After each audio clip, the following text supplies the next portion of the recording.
Buenas noches, esto es El Espejo, un programa, como decimos siempre, que intenta mostrar algunas de las aristas de la realidad nacional, de esta complicada realidad nacional.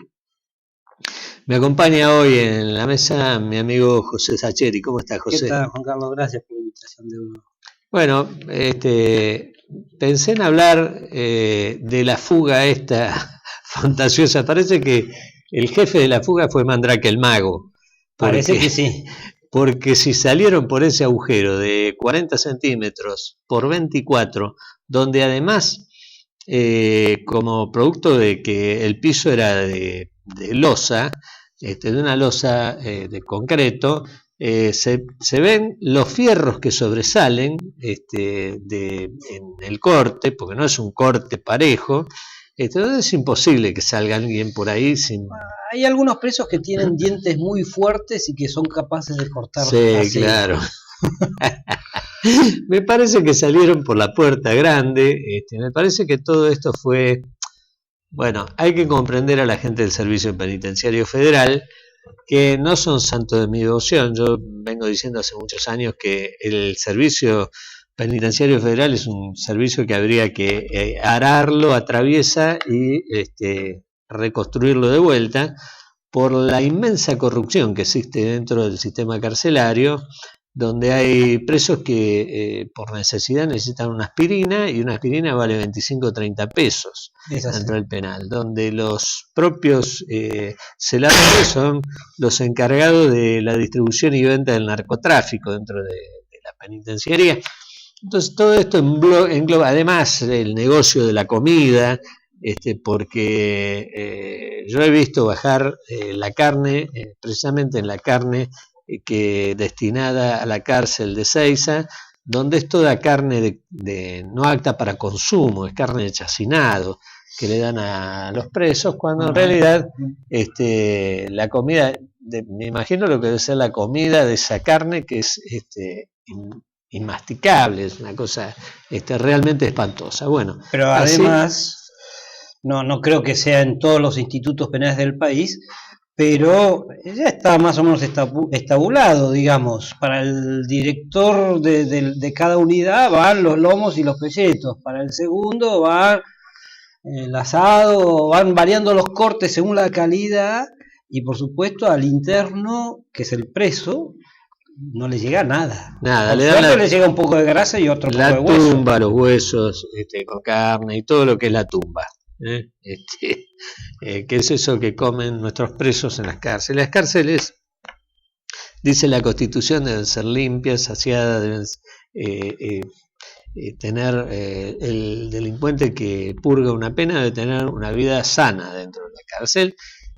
Para reinsertarse en la sociedad. Exactamente. Y no es para castigo. Hoy escuchaba, porque algunos periodistas dicen cosas realmente que me mueven a gracia, ¿no? Decían que este nuevo director del servicio penitenciario, que acaba de ser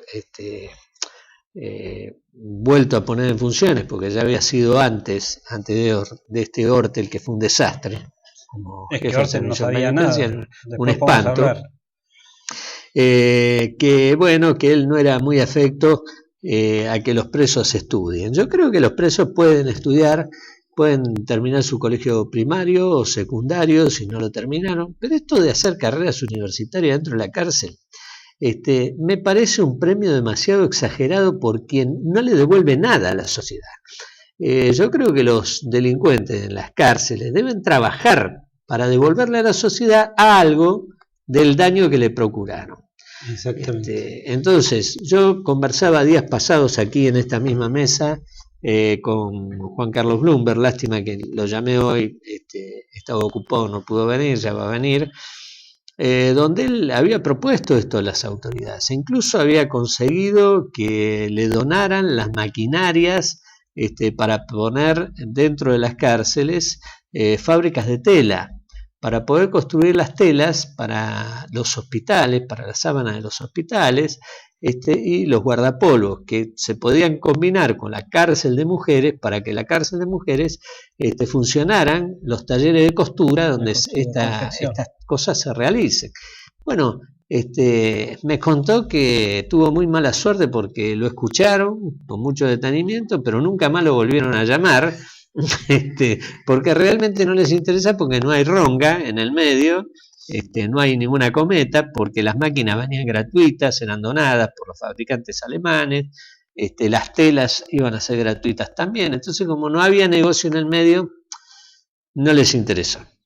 Y la recuperación de un preso es precisamente que pueda adquirir dentro de la cárcel la cultura del trabajo, porque si no son todos abogados, que después salen y lo único que hacen es defender a otros delincuentes, porque todos los que se reciben en la cárcel terminan siendo penalistas, no se dedican a otra rama del derecho, precisamente porque lo hacen como un estudio para poder delinquir y estar a cubierto conforme con los vericuetos que da la ley para poderse proteger.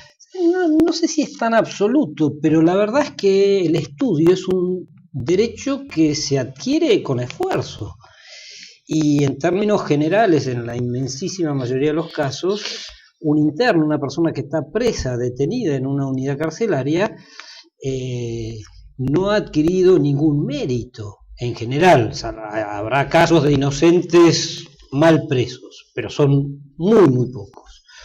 Y lo que tiene que devolverle, como vos decías recién, a la sociedad es una parte de aquello lo cual lastimó a la sociedad. Un preso a través, con una estafa, un homicidio, un robo o varios de estos delitos, lastimó, ofendió a la sociedad. Y la pena tiene un sentido, que varios sentidos, pero la pena de cárcel, digamos, uno de los sentidos que tiene es el de compensar a la sociedad el mal que le han causado a aquellos que la padecen. La Constitución tiene una visión aún más, si se quiere, progresista, porque dice que no es para castigo. La realidad es que sí, porque la palabra pena implica penar, es decir, sufrir algo.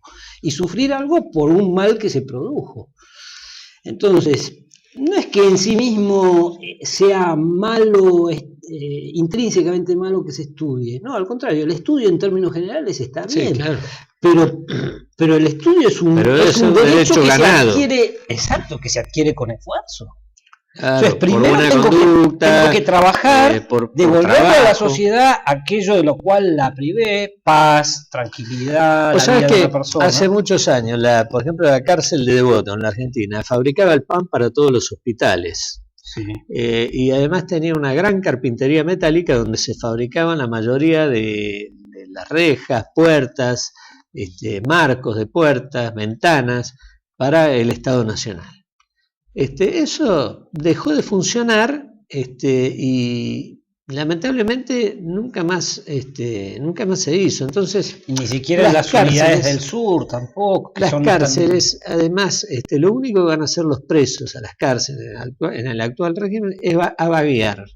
Es a un ocio permisivo, porque es un ocio no creativo, sino es un ocio que lo que hace es acrecentar los valores de delincuencia que traen los presos de la calle y que de ninguna manera sirve para la recuperación de quienes están purgando condena. Lamentablemente las cárceles de hoy son escuelas de delincuentes. Es lo mismo que pasa con los institutos de menores, ¿no? Los institutos de menores que hace 30 años escucho a los políticos hablar y decir que son deficitarios y que además no alcanzan para la cantidad de reclusos que se producen por la cantidad de delitos. ¿Y qué han hecho en estos 30 años por aumentar la cantidad de institutos y mejorar los institutos de menores? Absolutamente nada. Y peor aún, menos aún han hecho por reducir la cantidad de delitos cometidos por menores o de menores delincuentes. Aclaremos que todo esto tiene muchísimo que ver con la inseguridad. porque quienes van a cumplir una condena y pasan una condena de 1 o 2 años, que es reducida, como siempre, por buena conducta, y que salen a la calle, cumplieron 2 años, 3 años de prisión y salen a la calle y vuelven a delinquir. Y cada vez es peor el delito que cometen. Es que tampoco hay fuentes de estadísticamente. Trabajo, tampoco hay fuentes de trabajo. Claro, y además esto que proponía Bloomberg es interesante porque el preso adquiere un oficio en la cárcel bien pago, es un oficio bien pago, sale como, en unos años sale como oficial de tejedor, puede conseguir trabajo fuera, sale con un dinero en el bolsillo porque habría que, como resultado de que los hospitales tienen que comprar ese material a muy bajo costo, pero ese dinero estaría destinado a pagar sueldos bajos que serían depositados a nombre de los reclusos, y cuando el recluso saliera a la calle saldría con dinero. No necesitaría robar. Está previsto desde siempre en la ley. Lo que pasa es que termina siendo una ficción. La ley prevé que una parte importante de los dineros que adquiere el recluso, el preso, con su trabajo, van a pagar los daños causados a la víctima de los delitos, pero una parte es para cuando él salga y poder vivir con eso, con un mínimo de dignidad. Y si encima, con este sistema que yo no conocía, con esta propuesta de Bloomberg, adquiere los conocimientos para desarrollar un oficio, cuánto mejor. Es que en realidad únicamente aquellos que cumplieran con esto tendrían que tener acceso y derecho a estudiar. Porque eso sí, el estudio es muy bueno, pero siempre y cuando el individuo sea producto del sacrificio del individuo, no una cosa para que pase el tiempo, porque realmente no va a cumplir la tarea de reconciliar al individuo con la sociedad, sino todo lo contrario. Y por otra parte, y esto lo sabemos, quienes damos clase lo sabemos, el nivel de exigencia de la inmensa mayoría de los profesores en la UBA, en Derecho, por lo menos hablo de Derecho, yo soy abogado, el nivel de exigencia es bajísimo. Entonces, tiene el mismo título que alguien que se ha roto el alma durante 5 o 6 años para alcanzar un título normal de abogado y lamentablemente no han tenido ni el nivel de exigencia ni las posibilidades de estudiar y sin embargo se llevan el título de abogado. La otra vez estaba mirando un libro de la vida de Sergio Joclender, un maestro en materia de matar a los padres, de robarle plata al Estado en sumas millonarias, etc. Y estaba la foto del título de Joclender. Sacando los datos personales era exactamente igual al mío y tardé 5 años y medio en obtener el título de abogado y rompiéndome el alma. Y Joclender no lo hizo. Conozco otros casos de gente que se ha recibido de abogada en 3 o 4 años en una cárcel. ¿Cómo puede ser? Es decir, ¿por qué? Porque los profesores no exigen. El doctor Cifuentes me contaba la otra vez, un compañero de cátedra, el doctor Santos Cifuentes, fue a tomar examen de Civil 1 a Devoto, tomó, por decir un número, 15 exámenes y no aprobó ni uno. ¿Por qué? Porque no estaban para aprobar. Claro. El que me contaba esto, que estaba al lado de la mesa, le dijo, vos estás loco, acá nos matan. Si no estudiaron, no aprueban. Pero eso no es una conducta repetida, reiterada, como debiera corresponder en una cárcel. Igual que en la Facultad de Derecho de la UBA. Y sin embargo, prácticamente se le regalan los títulos. Bueno, vamos a un corte y enseguida venimos.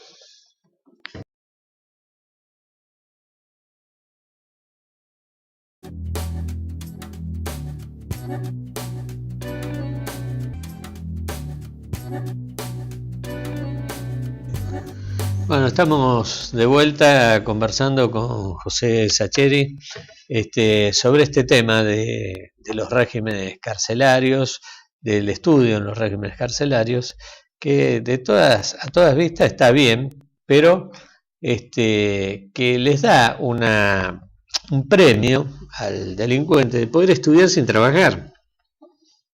Cualquier persona adulta que quiera seguir una carrera universitaria necesita imperiosamente trabajar, porque a menos que sea y que tenga cierta una riqueza. persona de un buen pasar, ¿no? De tener un papá que lo banque, pero si no, es muy difícil. Entonces, como cientos y miles de jóvenes en la Argentina que estudian, que trabajan durante la mañana y que van a la universidad a la noche a estudiar, ¿por qué otorgarles este derecho?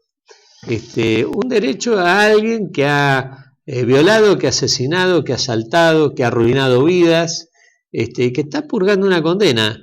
Me parece algo impropio. Me parece que lo más propio sería que esta persona trabajara, tuviese un trabajo dentro de la cárcel, un trabajo digno, limpio, donde aprendiera un oficio que le sirviera después para si quiere adaptarse a la vida civil, para no volver a delinquir, que le permita también tener un ahorro, que con ese ahorro pueda salir y tener el tiempo suficiente como para hallar un buen trabajo, y reinsertarse en la sociedad civil. Pero de ninguna manera esto puede ser, el estudio puede ser un premio, porque el estudio por sí solo no regenera. No, de ningún modo.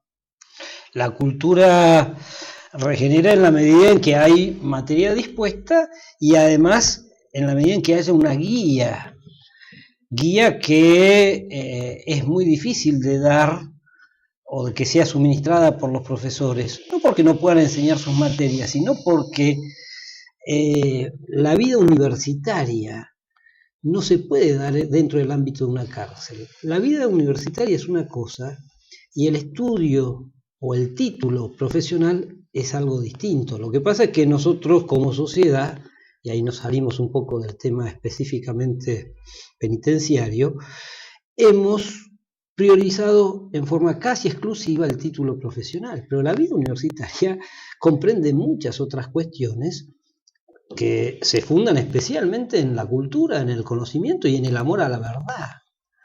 Y la búsqueda exclusiva de un título profesional no comprende necesariamente el amor a la verdad. No, de ninguna manera. Y además, se me ocurre que para poder transformar al individuo que ha pasado toda una vida de delito y llega a la cárcel, lo que se debe tratar fundamentalmente de inculcar es la cultura del trabajo. Sí, porque por muchos títulos profesionales que se tengan, si uno no está dispuesto a trabajar... Es la cultura del trabajo y que sepa, que aprenda, que teniendo un oficio tiene una herramienta como para poder vivir, tener una vida normal como cualquier trabajador. Además el tema, vos lo mencionabas antes, el tema de las drogas, los estupefacientes, que me animaría a decir que en todas las unidades carcelarias del país prácticamente están presentes. Sin ninguna duda. Les suministra a buena parte de los celadores o del personal del servicio penitenciario, sea el federal o el provincial de cada una de las provincias, un ingreso que los internos están dispuestos a pagar y obtienen el dinero, porque todos sabemos que en las unidades carcelarias nadie puede tener dinero, por lo menos en la teoría. Pero la realidad es que echa la ley, echa la trampa, y los internos, los presos, se las ingenian para que sus familias, sus vínculos les traigan dinero y puedan consumir drogas. ¿Y a quién se la van a comprar? Y al personal del servicio penitenciario. Sin ninguna duda, es el personal del servicio penitenciario que está altamente corrompido. Me contaba una persona que había estado presa, que, bueno, hay un caso muy conocido que es el de Chabán, que está precisamente detenido en esa cárcel de Ezeiza, que estuvo a punto de morir por no suministrarle las drogas que necesitaba, que su familia se las acercó, pero que el servicio penitenciario no se las negaba, no se las daba. Esto es un síndrome de abstinencia. Claro, es verdad, es un hombre que tiene una enfermedad terminal, está tuberculoso y terminal. Y no alcanzarle, además eso es violatorio de los derechos humanos más elementales, porque negarle la atención médica necesaria a una persona que está gravemente enferma. Pero esto sucede comúnmente en todas las cárceles del país. Pero es que además hay ficciones. Ahora hace poco, hace 15, 20 días, se escaparon por la puerta, en definitiva, 2 militares en una actitud que en el caso particular, por lo menos, realmente me parece triste, sobre todo por las consecuencias que trajo. Y al día siguiente fueron al hospital militar, encontraron una puerta abierta y salieron. Pero lo interesante, por decir lo ridículo del caso, es que al día siguiente el ministro de Defensa, Rossi, sacó una resolución por la cual, a partir de la entrada en vigencia de la misma, supuestamente, no se puede atender más a los militares en los hospitales militares. ¿Por qué? Porque están presos, sea con condena o sin condena. Bueno, y son sometidos, algo peor, son sometidos a los hospitales que funcionan dentro del servicio penitenciario. Que no existen. Que no existen, que ni siquiera son enfermerías, porque no hay médico, no hay medicamentos, no hay los elementos necesarios para la atención médica. Otra cosa que es una verdadera vergüenza. Una cárcel tiene que tener un hospital hasta con quirófano y con todo lo necesario para atender las urgencias de los presos, porque y con los sistemas de evacuación para los casos que requieren de cierta complejidad suficientemente aceitados. Vamos a suponer un recluso tiene una peritonitis y el hospital de la unidad carcelaria tiene que tener un quirófano para que sea intervenido en el acto, porque si no corre riesgo de muerte terrible al ser trasladado, porque además aclaremos que los traslados en esos casos demoran horas y horas y horas, no son inmediatamente trasladados, demoran muchísimo tiempo. Y de hecho, en materia de los detenidos por las supuestas violaciones a los derechos humanos, ya hay como 200 muertos,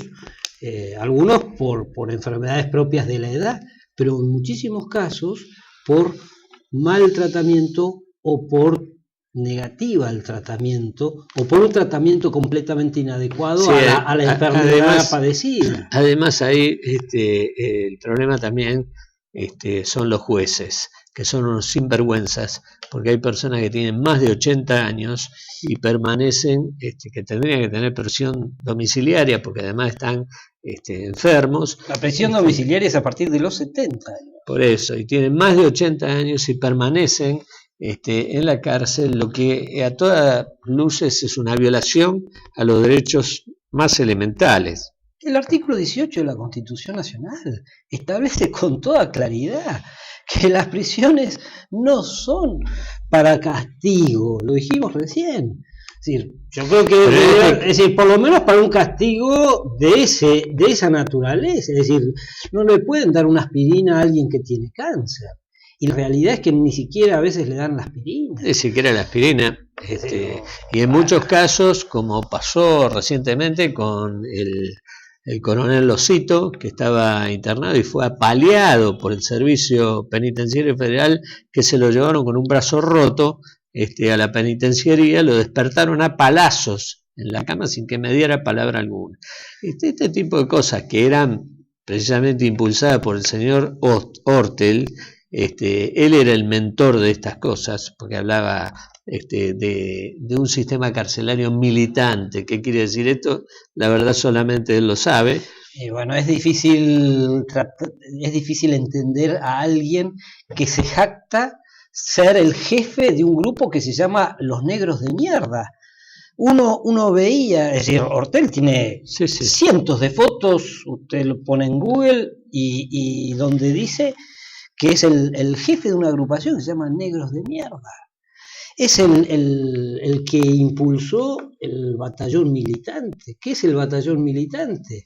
Un grupo de presos privilegiados que salían a tocar batería y otro además hizo pintar con colores brillantes, con dibujos extravagantes, las puertas de los penales, una cosa realmente risueña.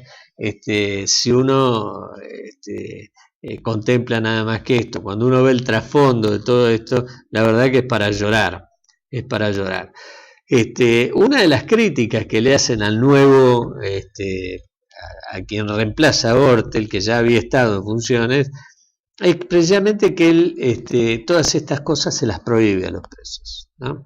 Entonces lo acusan de tortura porque los presos que tienen mal comportamiento, como se hace en todas las cárceles del mundo, los confina a aislamiento, que es la forma de tratamiento. Sí, ni más ni menos, es lo que sucede en toda cárcel del mundo, porque el detenido que está en una cárcel, y cuando son cárceles de máxima peligrosidad, muchas veces tiene comportamientos violentos, apuñala a otro recluso, o intenta apuñalar a un guardia cárcel. Bueno, ese hombre merece el aislamiento, porque la disciplina tiene que ser sostenida en los institutos carcelarios para poder diferenciar entre aquel individuo que tiene buena conducta y aquel individuo que sigue siendo, aún dentro del penal, un inadaptado social. Bueno, estas son las críticas que se le hacen a este hombre, que yo no veo que sea muy malo que sea así. Yo creo que así debe funcionar. Ahora, creo que el Servicio Penitenciario Federal y el Servicio Penitenciario de la Provincia de Buenos Aires tienen que ir a una profunda reestructuración para poder cambiar el sistema de funcionamiento. Pero es difícil porque la cabeza, que es política, y en el régimen actual tener como director del Servicio Penitenciario Federal una persona como Hortel es toda una muestra de lo que es la política carcelaria y de la inexistencia propiamente de política carcelaria por parte de este gobierno. Es difícil que si no hay un interés político, social, humano por las personas que están privadas de su libertad desde el Poder Ejecutivo Nacional, el personal del servicio penitenciario vaya a poder alcanzar un mínimo interés por el bien común de los internos. Es difícil.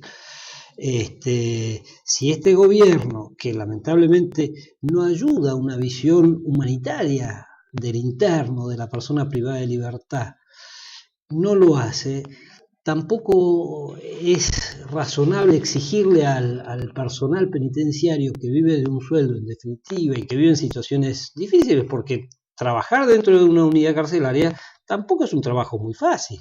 No, es un trabajo que requiere una alta profesionalidad, un alto entrenamiento, cosa que los hombres del servicio penitenciario no reciben. Pero además, por eso hablaba de la reestructuración, que tiene una reestructuración muy profunda, muy amplia y muy profesional de las personas que ejercen ese trabajo. Pero además, la desidia, porque todo esto tiene que ver también con la inseguridad, porque yo siempre suelo hablar de lo que para mí es el aparato de aplicación de justicia, que engloba a la justicia, a los jueces, a los fiscales, al servicio penitenciario, a las policías, porque este sistema de aplicación de justicia es el que está realmente en crisis. No hay prevención del delito. Por más que haya un montón de oficinas que tengan el cartel que diga prevención del delito, no hay prevención del delito real. Por una cuestión muy sencilla. El mejor modo de prevenir el delito es crear fuentes de trabajo. Y en la Argentina hace muchos años que no se crean fuentes de trabajo por más propaganda que se haga. propaganda mentirosa. Hablan de crear tantos miles de fuentes de Bueno, vos puestos de sabés que trabajo. Si la economía no funciona. a raíz de esto que vos estás hablando, yo hoy me reía porque leía una estadística publicada por el gobierno nacional diciendo que en el Chaco hay pleno empleo, y llaman pleno empleo a quien cobra un subsidio de 1.000 pesos. Realmente es Eso, una tomada de pelo, yo me siento como un estúpido cuando leo esto porque lo preparan para los estúpidos, no lo preparan para personas normales que tengan un poco de coeficiente mental y que puedan discernir que eso que está escrito ahí es un mamarracho. Bueno, esto ha sido una constante en el gobierno nacional desde los últimos 10 años. Mentir y mentir y mentir sobre todas estas cosas que hacen a la inseguridad, porque la falta de trabajo, la falta de posibilidad de trabajo impulsa a grandes sectores que por razones marginales terminan dedicándose al delito. Bueno, vamos a ir un corte y enseguida venimos.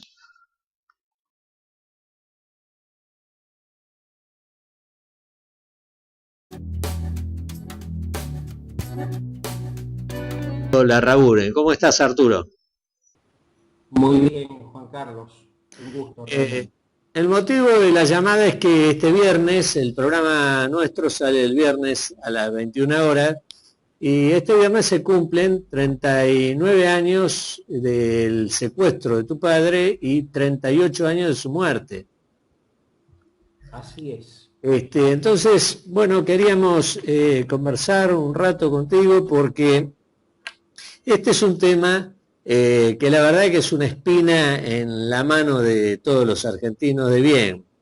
La muerte de tu padre el secuestro y muerte de tu padre fue una cosa que quedó. Tu padre es un caso muy especial porque no solamente fue realizado durante un gobierno constitucional, sino que además todo lo que tiene que ver con lo que rodeó al caso de tu padre. Un hombre que fue terriblemente torturado, sometido a un largo proceso que fue un calvario, una detención de más de un año, porque fueron 300, ¿cuántos días que estuvo prisionero? 372. Así que fue un largo cautiverio, sometido a muchísimas presiones. Yo quiero decir aquí que tu padre además era un científico, era un militar que era un científico, el hombre que se supone es de mayor conocimiento sobre la misilística, que estaba en pleno desarrollo en esa época en la República Argentina, un hombre que además tenía la particularidad de que era muy inteligente y no guardaba notas, tenía todo en su cabeza. Por eso fue secuestrado y muchas veces he recibido información de que no solamente fue secuestrado por el ERP, sino que además ha habido servicios de inteligencia extranjeros que participaron del secuestro de tu padre. Eso, Juan Carlos, no lo puedo asegurar con un 100% de exactitud, como sí otras cosas. De cualquier manera, es muy justo lo que vos decís, que era uno de los cerebros privilegiados que tenía la Argentina en aquella época y que había aparentemente un proyecto secreto puesto en marcha por Perón en su regreso a la Argentina en el año 73 de desarrollar en el plano misilístico cosas importantes, desarrollos importantes. De cualquier manera, y esto muy poca gente lo sabe, un tío abuelo mío de la familia fue el brigadier San Martín, gobernador de la provincia de Córdoba, encargado de desarrollos también muy importantes a nivel de aeronáutica. Villa María quedaba estratégicamente en el centro de lugares como Río Tercero, Río Cuarto, Falda del Carmen, Córdoba.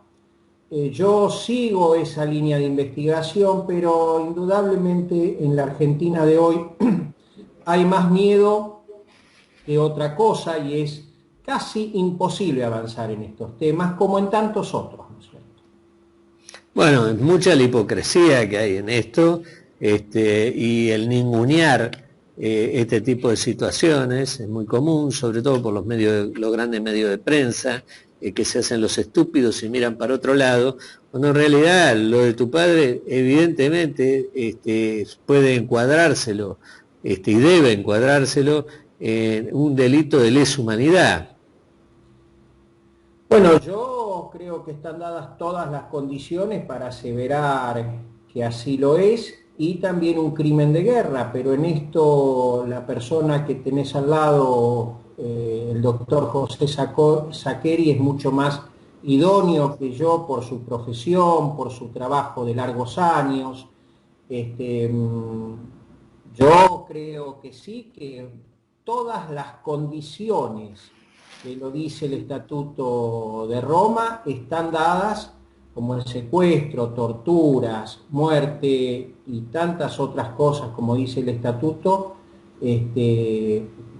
digamos, lo podemos afirmar, como lo dijo el fiscal general Palacín hace tantos años ya, en la ciudad de Rosario, en Santa Fe, ¿no? En la provincia de Santa Fe.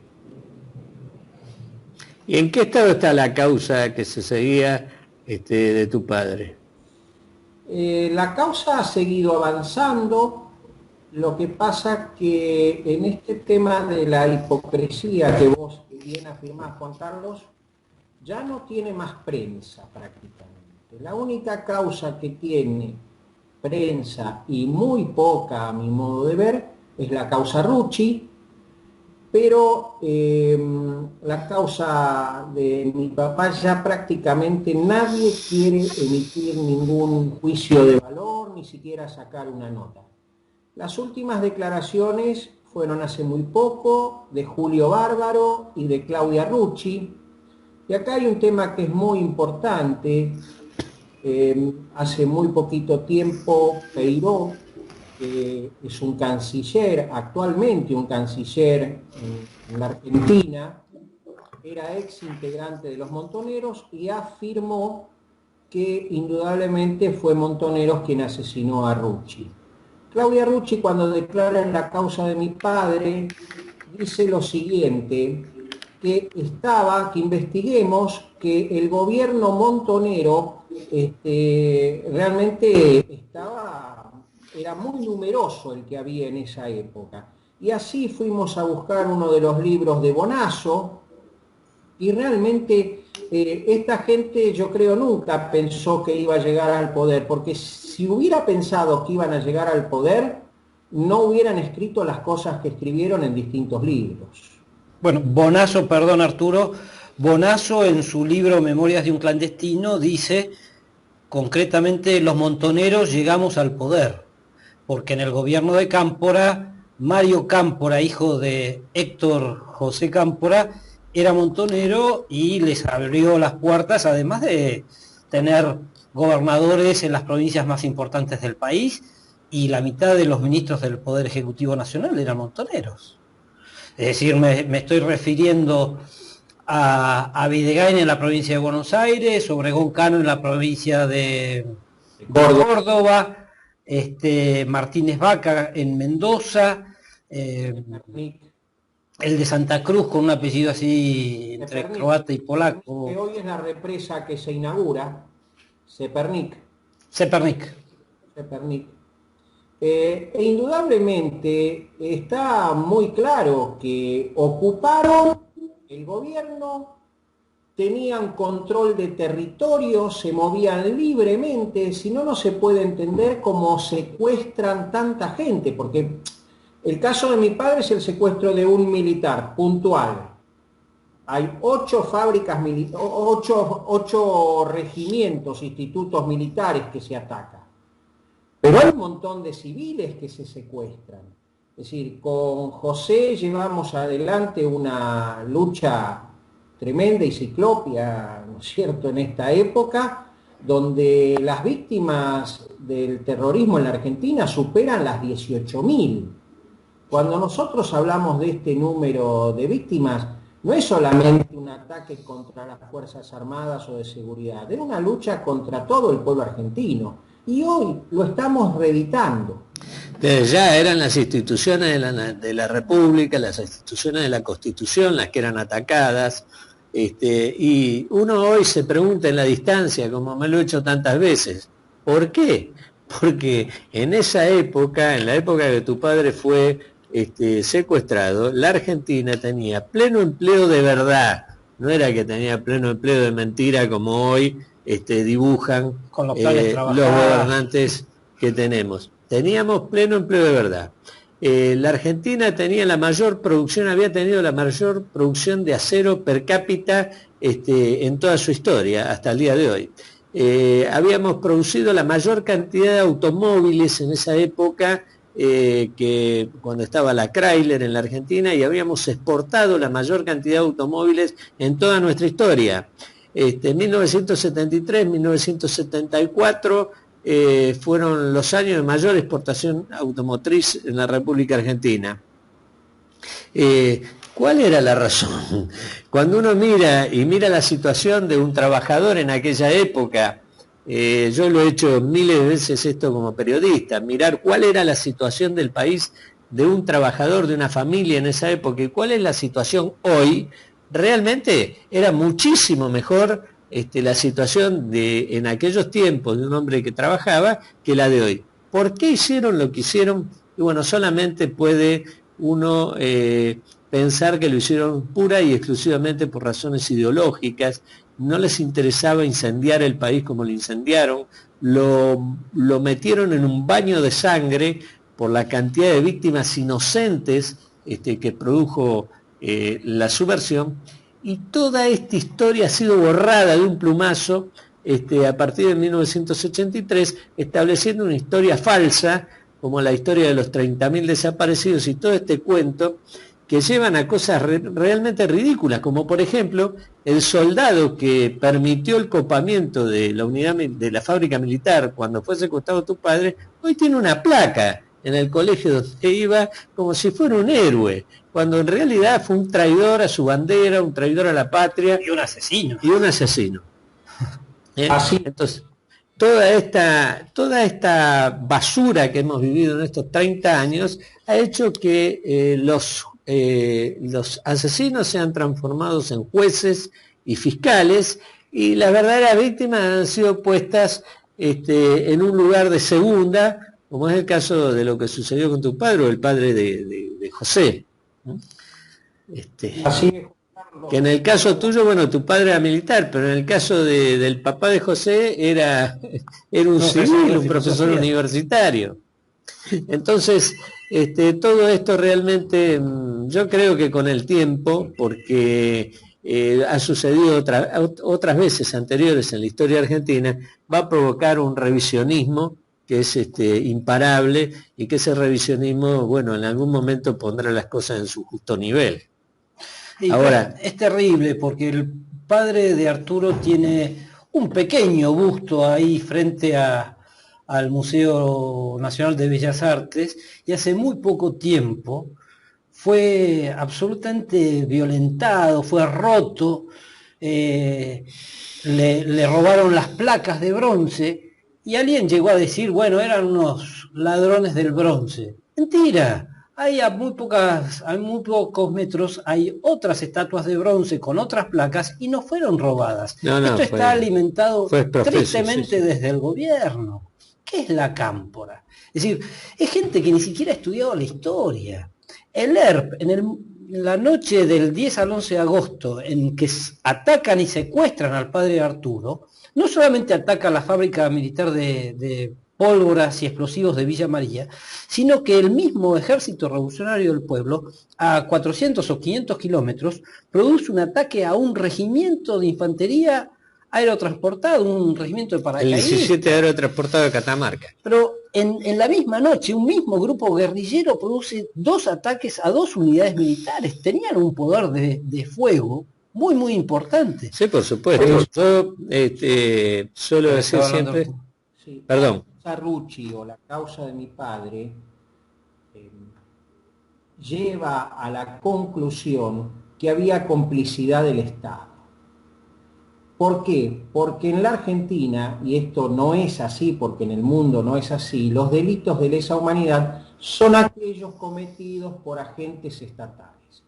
Esto en realidad es un sofisma que ha quedado demostrado que no resiste el menor análisis, pero estamos gobernados con aquellos que perdieron la guerra en la década del 70 porque era una guerra revolucionaria, intercontinental, y bueno, la causa Rucci o la de mi padre podrían estar marcando un quiebre en todas las políticas de derechos humanos y en toda la justicia para aseverar y comprobar que efectivamente fueron organizados desde el Estado.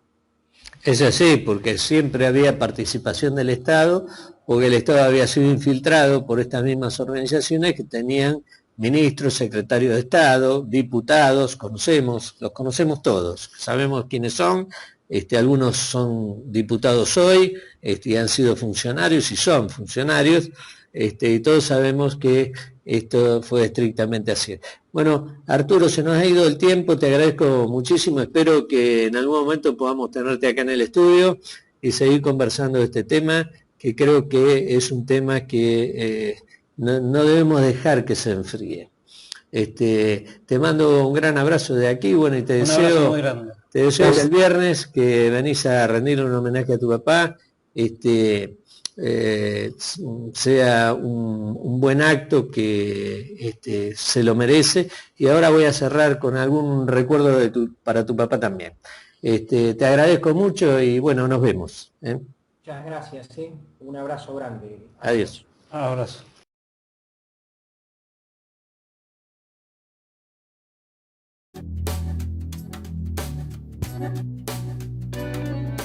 Un personaje que es particularmente para mí, para Juan Carlos González, un héroe, al que admiro enormemente. Por su integridad, porque fue un hombre íntegro que murió cantando el himno nacional, que tuvo tiempo para escribirle a su familia, y en esa nota que dejó le escribió a Dios pidiéndole que le dé fuerza y entereza a su esposa para poder soportar el dolor que iba a tener que afrontar cuando se enterara de su pérdida. Le pidió a sus hijos que perdonaran y que Dios ayudara a sus hijos a perdonar para que no vivieran con odio. Pero además se dirigió también a los hombres del ejército, a los que le pidió defender con honor y con todo lo que tuvieran los colores de nuestra enseña patria. Un verdadero militar, un hombre de honor, un hombre de un enorme sentimiento hacia la patria, al que suelo comparar con Miguel Martín de Güemes, que se enfrentó a la muerte pidiendo casi las mismas cosas. Un hombre que es de la talla de aquellos hombres grandes realmente que nos dieron nuestra patria, que nos legaron nuestra independencia. Argentino del Valle de la Herradura es, sin lugar a dudas, un hombre que debe estar destinado a las páginas de oro de nuestro ejército argentino y de nuestra historia nacional. Vaya para él todo mi reconocimiento y vaya para él todo mi homenaje en este humilde programa donde he intentado sacar y que se exprese su hijo que viene batallando solamente por justicia. Esto ha sido todo por hoy. Nos despedimos hasta el próximo programa en El Espejo, donde toda la verdad está primero.